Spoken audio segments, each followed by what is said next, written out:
मानोज नाम के एक आदमी को 3 बेटियां थीं और उनमें बहुत प्यार था। मनोज के घर के सामने मीना नाम की एक खूबसूरत औरत रहती थी, जिसकी नजर मनोज के पैसे पर थी। वह औरत कुछ भी करके मनोज को अपने प्यार में फंसा लेती है और मनोज अपनी बेटियों को बिना बताए मीना से शादी कर लेता है। मीना मनोज के काम पर जाते ही तीनों बेटियों पर बहुत जुल्म करती थी। उनसे पूरे काम करवाती थी और खाना भी नहीं देती थी, तो बेटियां भूख से रोती थीं।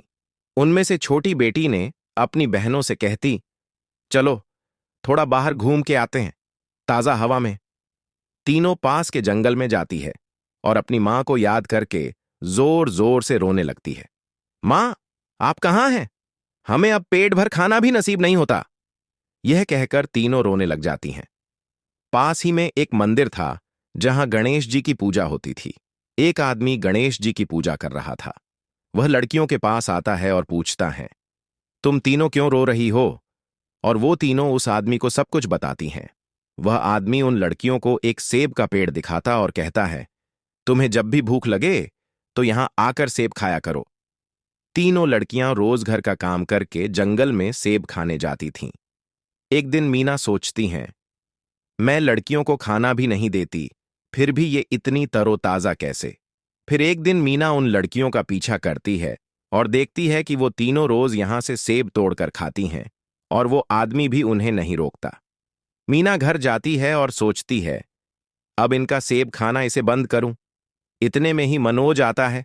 मीना, तुम इतनी परेशान क्यों लग रही हो? क्या बात है? मीना कहती, मेरे सिर में दर्द हो रहा है और वह दर्द किसी दवा से नहीं ठीक होगा।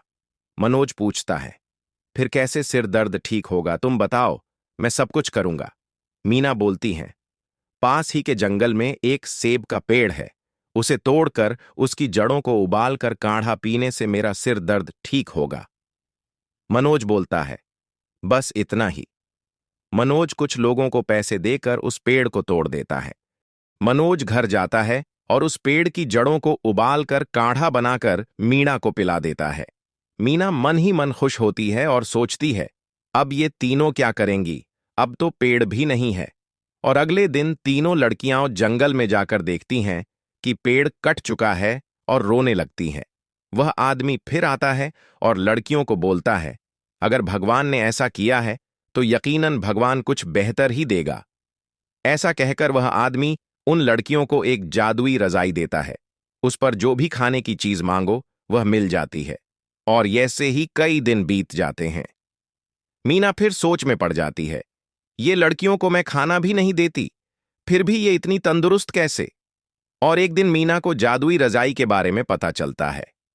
फिर मीना के दिमाग में एक खुराफाती आइडिया आता है और वह उन लड़कियों को बहुत प्यार जताने लगती है और एक दिन उनके खाने में जहर मिला देती है, लेकिन उन लड़कियों को कुछ नहीं होता। मीना सोच में पड़ जाती है, ये लड़कियां मरती क्यों नहीं? अब ये दौलत शोहरत मेरी कब होगी? उसी दिन मीना के सपने में गणेश जी आते हैं और कहते हैं, मीना, तुम गलत कर रही हो, भूलो मत। तुम जैसा दूसरों के साथ करोगी उससे ज्यादा तुम्हें भुगतना पड़ेगा। और वह तीनों लड़कियां मेरी भक्त हैं। और उसी के बाद मीना तीनों लड़कियों को अपनी बेटियों की तरह संभालती है।